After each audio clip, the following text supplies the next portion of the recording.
Eu saúdo a todos com a paz do Senhor e agradeço a Deus por nos permitir estudarmos mais uma lição da Escola Bíblica Dominical nesta manhã de domingo, dia 7 de junho de 2020, sobre o tema intercessão pelos Efésios. Este é o tema da nossa lição. E a introdução diz o seguinte: após revelar o mistério oculto e todas as suas dádivas, apóstolo Paulo passa a orar em favor da igreja de Cristo. Eu já quero aqui pensar um pouco juntamente com você a respeito desta declaração. O apóstolo Paulo, ele ensina a oração, mas além disso, ele é o modelo de obreiro, de homem de Deus, de servo de Deus, que ora pela igreja, que ora pelos crentes. Mas a oração de Paulo, ela é uma oração poderosa. Por quê? Porque ela é fundamentada, acima de tudo, no amor. E Paulo vai nos ensinar também, através desta parte da epístola, que os crentes têm o santo dever de orar uns pelos outros. Sim, é dever de cada crente orar um pelos outros. E quando nós oramos um pelo outro, o que nós estamos fazendo é intercedendo a Deus pela vida do irmão. E é sobre este tema que nós vamos discorrer nesta manhã, nesta lição da Escola Bíblica Dominical. E a lição está dividida em 3 partes, né, como sempre. O primeiro tópico é corroborados com o poder do Espírito. O segundo tópico vai falar sobre arraigados e fundados em amor.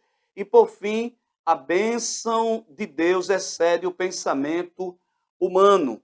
Então, o primeiro tópico diz o seguinte: o apóstolo inicia sua oração ao Senhor com um pedido duplo. O que é que Paulo está pedindo? Ele está pedindo o poder do Espírito no homem interior e a presença de Cristo nos corações dos crentes.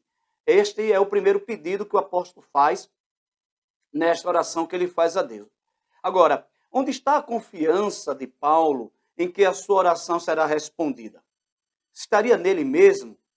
Estaria no homem de Deus que ele é? Não. A confiança de Paulo está nas riquezas da glória de Deus. Paulo, quando está orando a Deus, ele está confiante que a sua oração será respondida, porque ele está olhando para as riquezas da glória de Deus. Meu irmão, minha irmã, quando nós oramos, Deus não nos responde por aquilo que nós somos. Não, Deus não atende às nossas orações que fazemos a Ele por aquilo que nós representamos no seu reino. Veja bem, apesar de que isso não me exime, nem exime você também, isso não tira da minha vida ou de sua vida a responsabilidade de termos uma vida de comunhão com Deus, de andarmos segundo a sua vontade, de termos uma vida de piedade diante do Senhor. Isso não nos exclui da responsabilidade de vivermos de maneira a agradar a Deus, mas é preciso compreender que as respostas da nossa oração dependem única e exclusivamente de quem Deus é, e não de quem eu sou, nem de quem você é.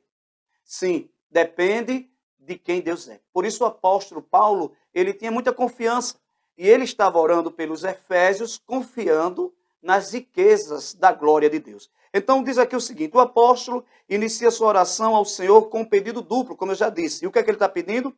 Poder do Espírito no homem interior e a presença de Cristo nos corações dos crentes. Paulo vai aqui expressar o modelo de igreja.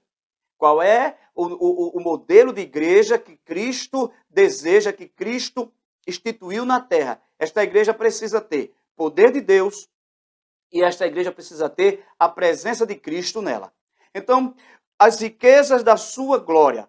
Paulo apresenta a sua oração confiado nas riquezas de sua glória. Na glória de quem? Na glória de Deus. O apóstolo já havia declarado que Deus é o Pai da glória, no capítulo 1, versículo 17, e que também Deus é cheio de abundantes riquezas de sua graça.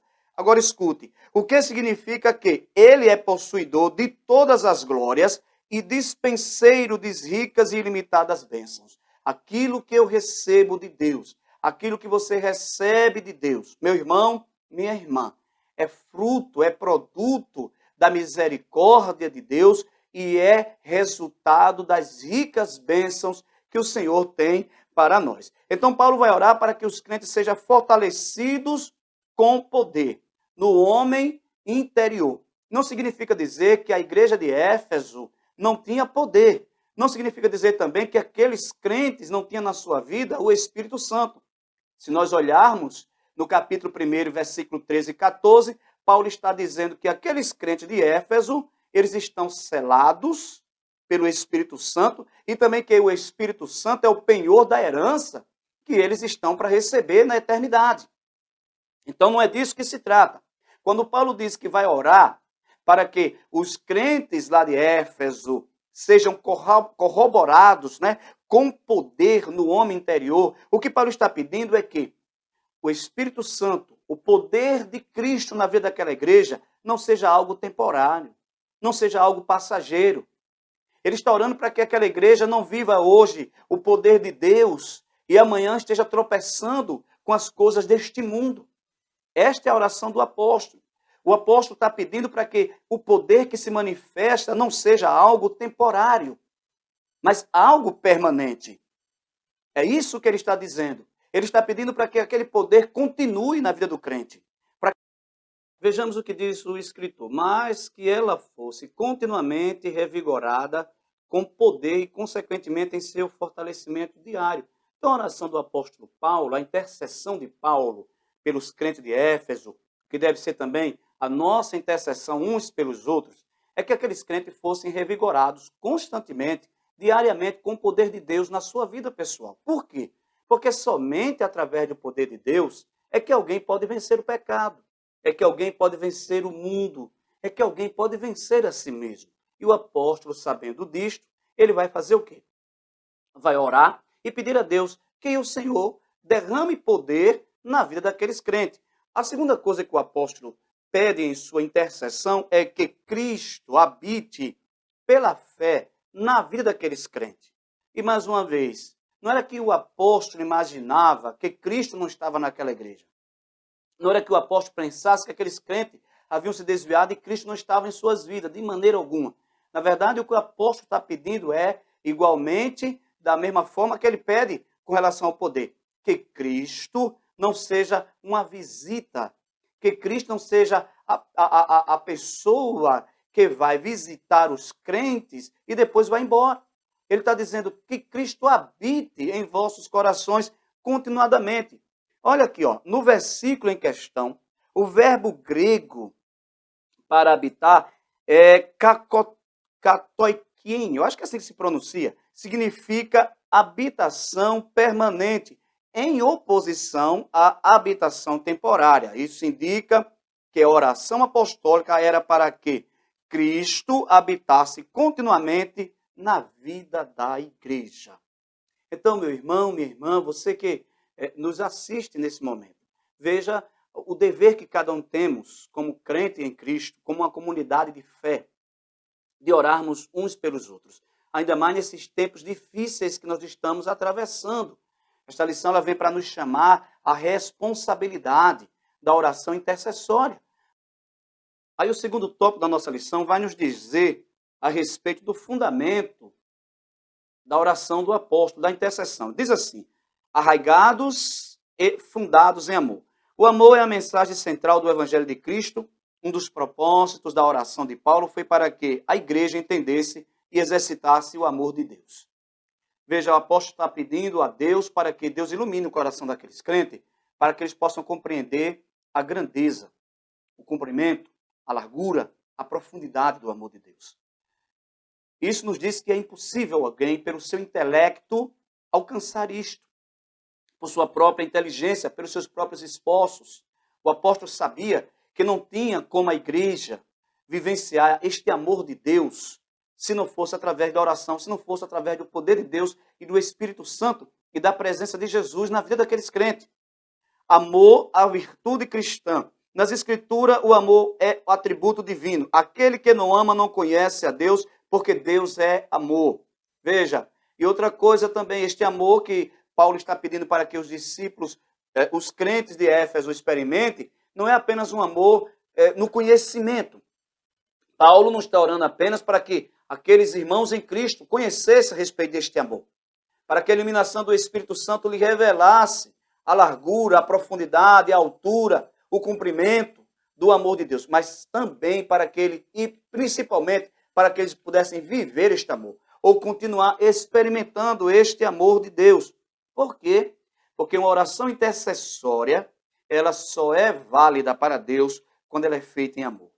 Não adianta eu, você, qualquer pessoa orar por alguém sem expressar amor por aquela pessoa, sem sentir compaixão, sem sentir misericórdia, sem sentir a dor do outro. Por isso é uma recomendação na palavra de Deus. Alegre-se com quem se alegra, mas chore com quem está chorando. Então a oração intercessória fundamentada no amor é quando você consegue sentir a dor do outro. Por exemplo, alguém está enfermo e você vai orar por esta pessoa e você sente esta dor. Alguém está passando por uma luta, por uma tribulação, por uma provação, e você vai orar por ela e você se coloca no lugar daquela pessoa. É este modelo de oração que é aceita por Deus. É este modelo de oração que é realmente ou verdadeiramente oração intercessória. Não é oração vazia, não é alguém chegar diante de Deus com uma lista, com os nomes de alguns crentes e apresentando um por um a Deus em orações superficiais. Não, o apóstolo está nos ensinando, a oração é em amor. Glória a Deus. E tem outra coisa, gente, este amor aqui, meus irmãos, minhas irmãs, não é sentimento. Este amor aqui é mandamento. Este amor aqui, na verdade, é da palavra agapao ou ágape, né, que é o profundo amor de Deus, o amor de Deus, ele só é possível acontecer na vida do crente se o Espírito Santo fizer esta obra. Olha o que o apóstolo Paulo diz aos Romanos no capítulo 5, versículo 5 da sua carta aos Romanos, que o amor de Deus está derramado em nossos corações pelo Espírito Santo. Meu irmão, minha irmã, este amor não é produto do seu esforço. Por isso que ele vai além de gostar de alguém. Por isso que é possível você ser xingado, perseguido, maltratado por uma pessoa e na hora que a pessoa precisa, você está ali estendendo a mão. Por isso que alguém pode estar maldizendo você e você abençoando. Por isso que alguém pode estar perseguindo você e você orando por ela. Por quê? Porque este amor não está fundamentado em sentimento, mas está fundamentado em mandamento e detalhe. É dever de todo crente. Continuando aqui na nossa lição, diz assim, ciente dessa relevância, quem? O apóstolo, né? O apóstolo implora a Deus para que o viver da igreja seja arraigado e alicerçado no amor. Escuta uma coisa, irmão. Irmã, Paulo primeiro pede para que a igreja tenha poder, ou continue no poder, para que sejam corroborados no homem interior com poder. Paulo agora também pede a Deus para que Jesus habite naquela igreja continuadamente, ou seja, que a presença de Cristo seja algo continuado. Nesse contexto, Paulo está pedindo para que aqueles crentes vivam uma vida de poder pessoal. E já dissemos aqui, repetimos que este poder é a única ou o único instrumento, a única ferramenta pela qual uma pessoa, um crente, evita, vence o pecado, o mundo e vence a si mesmo. Mas agora Paulo está pedindo para que aqueles crentes compreendam o amor de Cristo por ele. E esta compreensão não pode ser intelectual, esta compreensão é espiritual, mas acima de tudo para que eles vivam este amor, porque esta é a marca fundamental da igreja. Não faz sentido uma igreja viver cheia do poder de Deus e vazia do amor. Então Paulo ele vai orar e vai dizer para que aqueles crentes estejam arraigados e fundamentados em amor. E o segundo subtópico, ele vai tratar exatamente disso. Ele vai dizer o seguinte aqui, olha. A expressão arraigados e fundados em amor, conforme está capítulo 3, versículo 17, compara os santos como uma planta bem enraizada e uma casa bem alicerçada. Indica que, sem o amor, a vida cristã não tem sustentação alguma. Então a comparação é justamente essa. Arraigados em amor, ou seja, esse amor precisa ser profundo. Alicerçado em amor, este amor precisa ser inabalável. A igreja precisa compreender o amor de Cristo, viver este amor de Cristo de uma maneira experimental, de maneira que nada possa abalar este amor. Então só existe comunhão verdadeira, oração verdadeira, intercessão respondida por Deus, se tudo convergir, se tudo estiver fundamentado no amor em que os crentes precisam estar arraigados e fundamentados. E diz o seguinte, indica que a lógica humana não pode mensurar o amor de Deus. Ou seja, somente o Espírito Santo pode proporcionar este ambiente, conforme o apóstolo Paulo estava orando a Deus, para que Deus realizasse isso, operasse isso na vida da igreja em Éfeso. O terceiro subtópico diz assim, a intensidade do amor de Cristo. Vai falar a respeito exatamente desta dimensão do amor de Jesus.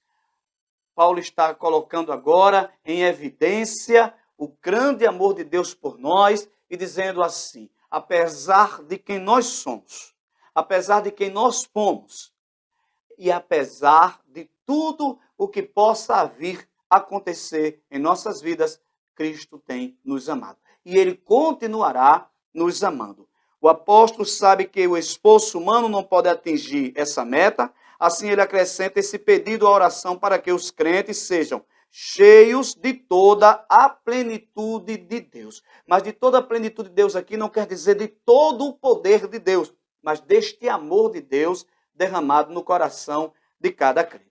Então, querido irmão, querida irmã, queridos alunos e alunas da Escola Bíblica Dominical desta manhã, veja como é grande a necessidade e a importância de que a igreja esteja fundamentada no amor de Deus. Aí o terceiro tópico vai falar a respeito das bênçãos de Deus, que excede o pensamento humano. Paulo vai dizer que Deus é poderoso para fazer muito mais do que nós pedimos e muito mais do que aquilo que nós imaginamos. Em sua audaciosa intercessão em favor da igreja, o apóstolo ensina que Deus é capaz de fazer muito além do que pedimos e que o eterno deve ser glorificado para sempre. Primeiro, Paulo vai ensinar aos crentes lá na igreja de Romanos que nós não sabemos orar. Ele diz que nós não sabemos pedir como convém. Por isso, precisamos do auxílio do Espírito Santo.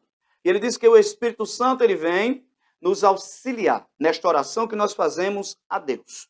Então, primeira coisa que Paulo está ensinando com relação a esta oração. Aí agora Paulo vai dizer aos Efésios que aquilo que nós pedimos a Deus e aquilo que nós pensamos para que Deus realize, Deus é capaz e é poderoso de fazer muito mais além do que o que nós estamos colocando diante dele. Então a intercessão que você faz pelo seu irmão, pela sua irmã, a oração que você faz por você, por sua família, pelas causas, pelos seus anseios, seus anelos, o apóstolo vai dizer que Deus é poderoso para fazer muito mais do que aquilo que se está pedindo. A dimensão das bênçãos divinas. Ao concluir a ousada oração, Paulo lembra de que a magnitude do poder de Deus é capaz de fazer muito mais abundantemente além daquilo que pedimos ou pensamos. Isso indica que o que Deus pode fazer ultrapassa em muito nossos melhores anseios e desejos. Por isso, querido, é preciso confiar em Deus. É preciso entregar nas mãos de Deus o nosso projeto de vida. E por mais que esse projeto seja grandioso aos nossos olhos, por mais que aquilo que nós estejamos pedindo a Deus seja impossível aos nossos olhos, difícil de se alcançar, é preciso compreender, e eu vou dizer outra vez, que Deus não responde às nossas orações por aquilo que nós somos. A resposta não depende de quem eu sou, de quem você é, mas depende única e exclusivamente de Deus e daquilo que Ele pode fazer. Ora, a Bíblia Sagrada diz que não há nada impossível para Deus. Tudo é possível para Deus. Então, quando nós colocamos esse projeto diante de Deus, quando você coloca seus projetos e os projetos de outros diante de Deus, as tuas necessidades e a necessidade de outros diante de Deus, que façamos com esta confiança, que façamos com este entendimento. Aquilo que eu estou apresentando, Deus é poderoso e capaz de fazer muito mais. Assim como seu amor ultrapassa todo nível de compreensão, todo entendimento, porque é impossível compreender naturalmente ou através do intelecto o amor de Deus, assim é o poder de Deus. Paulo está fazendo exatamente esta afirmação. Ele diz primeiro que o amor de Deus, o amor de Cristo por nós, ele é incompreensível da perspectiva humana, da intelectualidade humana, que por isso é preciso o Espírito de Deus agir. É preciso Deus, o Espírito Santo, operar para que nós possamos não somente compreender, mas também viver e experimentar. E agora ele vai dizer que o que ele está pedindo a Deus para os crentes, e o que é que o apóstolo pede? Ele pede para que os crentes sejam corroborados em espírito, no homem interior, para que Cristo habite pela fé naquela igreja, no coração daqueles crentes. E isto é necessário porque Cristo mesmo diz que sem ele nada nós podemos fazer, sem mim nada podeis fazer. Jesus afirmou isto. E Paulo faz essa oração porque ele sabe que os crentes não podem viver sem Deus, não podem vencer sem Deus. Paulo também vai orar para quê? Os crentes compreendam o amor de Deus. Eles entendam a dimensão, a largura, a profundidade e a altura deste amor e mais, para que os crentes vivam este amor, experimentem este amor, para que quando eles orem uns pelos outros, orem fundamentados em amor. E agora o apóstolo vai dizer que aquilo que ele está pedindo a Deus, que na perspectiva do olhar humano, é uma coisa extremamente grandiosa, é tanto que o apóstolo Paulo coloca a sua confiança, mais uma vez, nas riquezas da glória de Deus, e não na sua oração. Ele diz que Deus é poderoso para responder conforme as riquezas da sua glória. O apóstolo agora vai dizer que tudo o que ele pediu, por mais grandioso que seja, por mais aos olhos humanos, não é? Seja assim, tão glorioso e grandioso, ele vai dizer, Deus é poderoso para fazer muito mais. Glória a Deus. Deus é poderoso para responder muito mais. E é por isso que as coisas que está reservada para aqueles que amam a Deus, conforme o apóstolo escreve na primeira carta aos Coríntios, capítulo 2 e versículo 9, ele diz que as coisas que os olhos não viram, os ouvidos não ouviram, nem subiu ao coração do homem, são as que Deus tem preparado para aqueles que o amam. Então, meu irmão, esse projeto que você imagina para você, esse anseio, este anelo, Deus é poderoso para fazer muito mais. Glória a Deus. O que eu espero, o que eu vislumbro, o que eu visualizo, o que eu peço a Deus em oração, por mim e por outros, eu preciso compreender. Deus é poderoso para fazer muito mais. Veja isso no relato que o texto faz a respeito de Salomão. No capítulo 3, versículos 5 e 14 do primeiro livro dos reis, diz que Salomão está em Gibeão e ele vai fazer uma oração a Deus. E, na verdade, Deus aparece a Salomão em sonhos. E quando Deus aparece, Salomão vai dizer ao Senhor que Deus é benevolente para ter feito com Davi o que ele fez, para ter engrandecido a Davi, o seu pai, como ele engrandeceu. E que agora Salomão está substituindo o seu pai. E ele diz que ele é incapaz. Ele não pode. Ele diz, eu sou pequeno, eu sou como uma criança diante desse tão grande povo que tu elegeste, Senhor. Salomão está dizendo assim, Senhor, quem sou eu para conduzir Israel, para julgar a Israel? Porque Salomão olha para ele e olha para Davi.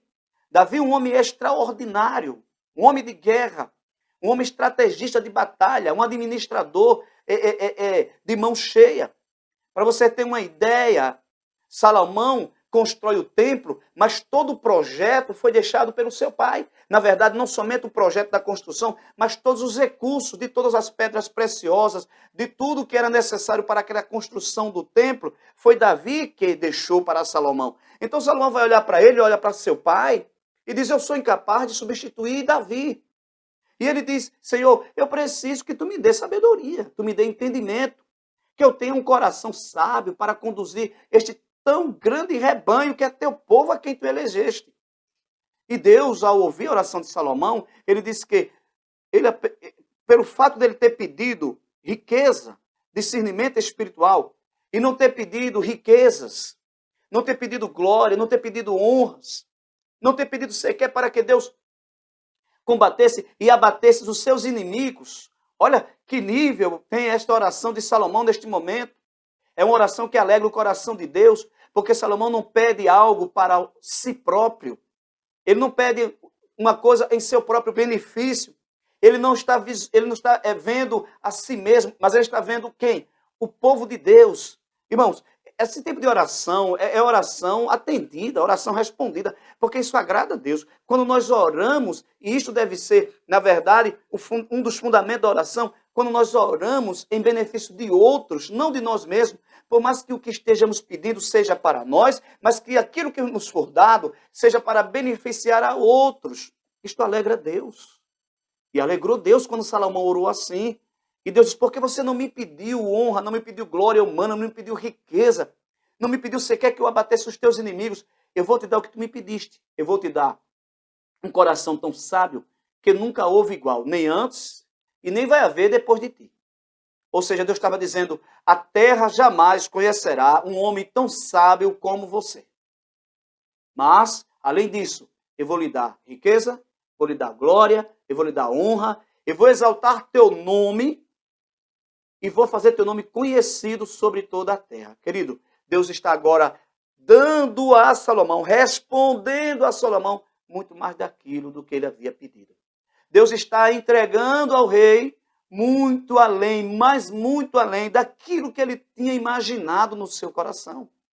E é Paulo quem vai dizer agora aos Efésios que o Deus que atendeu Salomão é o mesmo que atende você, é o mesmo que atende a mim, é o mesmo que atendeu a igreja de Éfeso, é o mesmo que atende a igreja em todo o tempo. O convite para a adoração. É agora o apóstolo, depois de tudo, e reconhecendo que tudo vem de Deus, ele convida os crentes a adorar a Deus. Paulo encerra este capítulo com um convite de adoração a Deus, cuja glória é devida na igreja por Jesus Cristo em todas as gerações. Queridos, a glória pertence a Deus. Sim, por mais que Deus abençoe a igreja, por mais que Deus encha nossas vidas de bens, por mais que Ele torne o nome de uma pessoa conhecido na terra, por mais que Ele use alguém em poder, a glória será de Deus. E Ele não negocia isto. Ele usou Isaías para dizer, a minha glória a outro eu não dou. Olha o que diz o Salmo 115, versículo 1. Não a nós, Senhor, não a nós, mas ao teu nome da glória, por amor da tua benignidade e da tua verdade. E o apóstolo convida a igreja de Éfeso a adorar a Deus. A conclusão paulina não poderia ter sido diferente. Nos versículos anteriores, ele discorreu, acerca da boa nova do ministério revelado. Ele discorreu acerca das muitíssimas riquezas de Cristo conferidas à igreja, da grandeza do poder de Deus e da infinitude do amor e de todas as bênçãos divinas que excedem a compreensão humana. Além dessas e das demais bênçãos, a única coisa a ser acrescentada era o louvor ao Senhor, Deus, detentor de tamanha dádiva. Depois de dizer à igreja de Éfeso, de mostrar à igreja de Éfeso toda esta grandeza, todo este favor imerecido de Deus, Paulo chega à conclusão que o que resta aos crentes é adorar a Deus, é glorificar a Deus, é agradecer a Deus por tudo que Ele tem feito. Por quê? Porque a Deus a glória é devida. A glória é devida a Deus. O próprio Cristo disse, eu não busco a minha glória, a minha própria glória, mas eu busco a glória daquele que me enviou.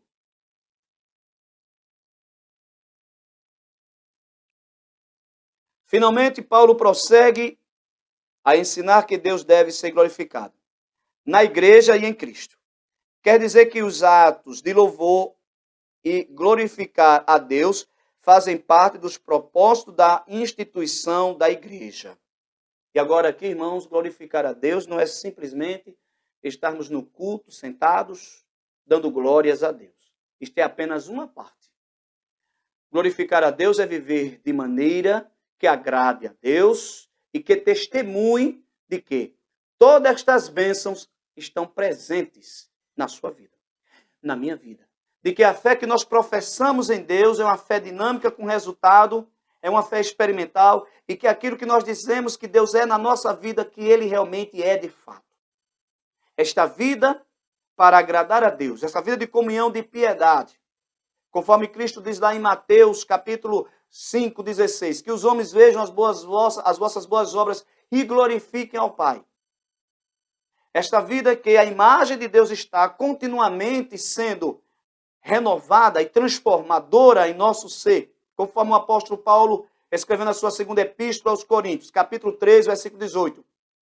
E nós agora com rostos descobertos, de glória em glória, vamos sendo transformados à imagem daquele que nos criou. Esta glória a Deus é o resultado da vida do crente que reconhece quem Deus é e o que Deus está fazendo em sua vida. A igreja nunca terá glória, isso aqui é importante, a igreja nunca terá glória em si mesma, pois toda a glória é exclusivamente tributada para Deus por intermédio da obra de Cristo.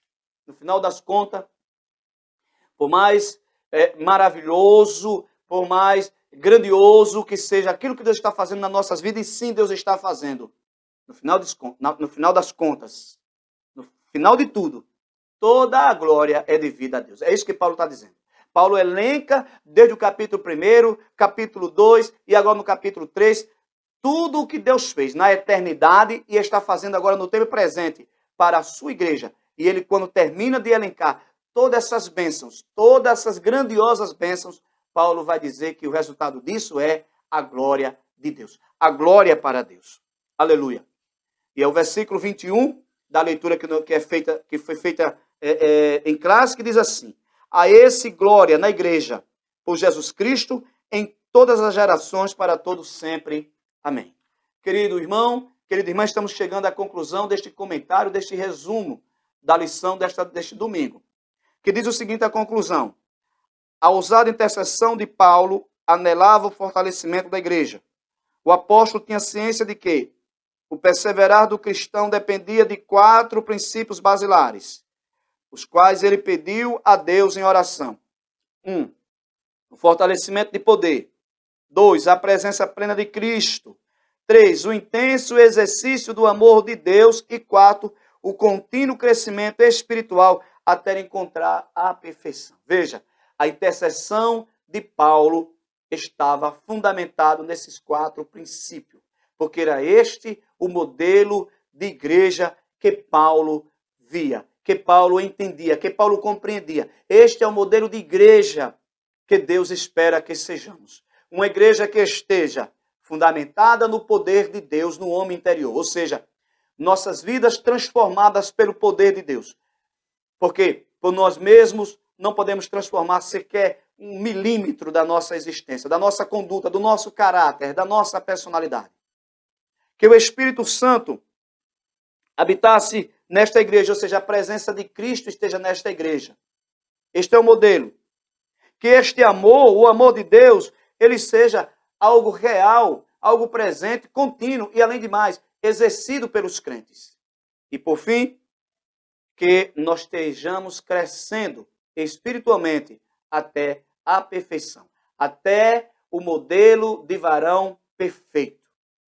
Meu irmão, minha irmã, que Deus em Cristo possa nos ensinar, tenha nos ensinado, através desta lição, desta breve meditação, a respeito de como deve ser a nossa intercessão, a nossa oração, por aqueles nossos irmãos em Cristo, irmãs em Cristo, pela igreja da qual nós fazemos parte, a igreja de Deus, a igreja invisível de Cristo que vai morar nos céus.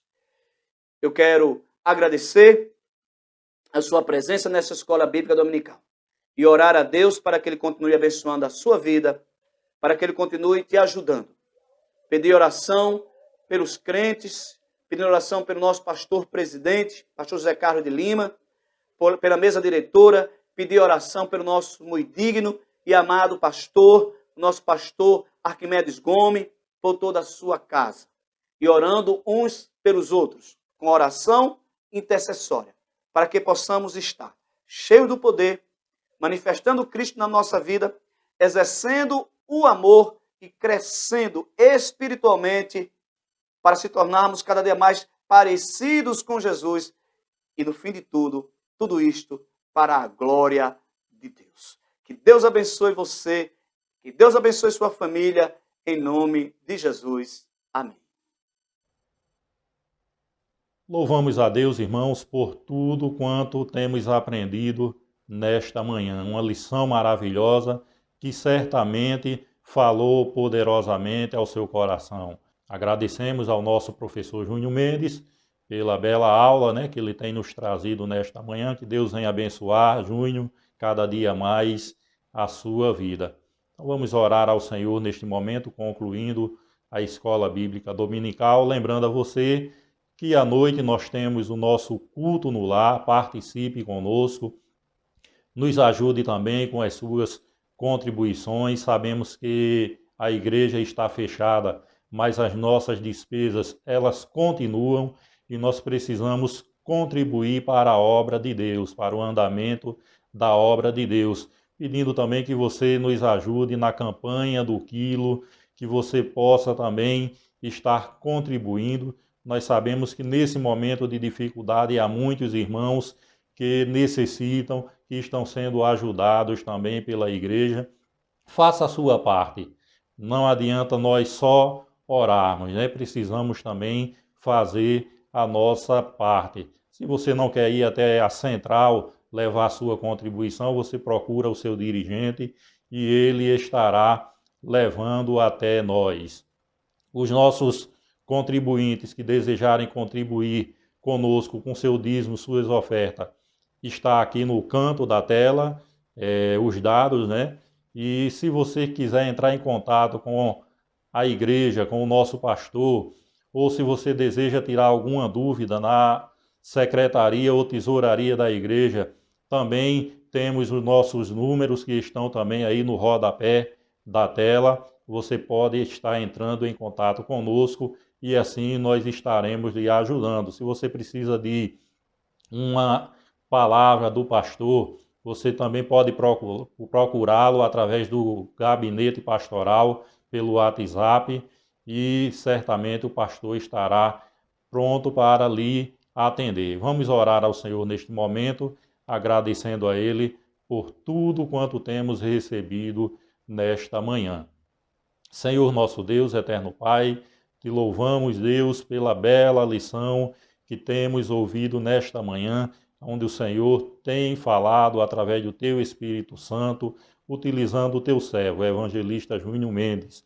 Te louvamos, Deus, por todas as coisas que tem o Senhor realizado em nossas vidas. Sabemos que estamos nesse momento difícil, mas até aqui tem o Senhor nos ajudado. E nós só temos a Ti louvar e Te agradecer por tudo. Te pedindo pelo nosso pastor Arquimedes, pelo nosso pastor presidente José Carlos de Lima, que o Senhor venha abençoar cada dia mais esses teus servos, Senhor, que estão empenhados na tua obra. O Senhor possa estar dando entendimento, sabedoria para a decisão nestes momentos em que estamos enfrentando, que é este momento de pandemia. Nós te louvamos por tudo e te agradecemos nesta hora, em nome de Jesus. Amém. E a paz do Senhor para todos.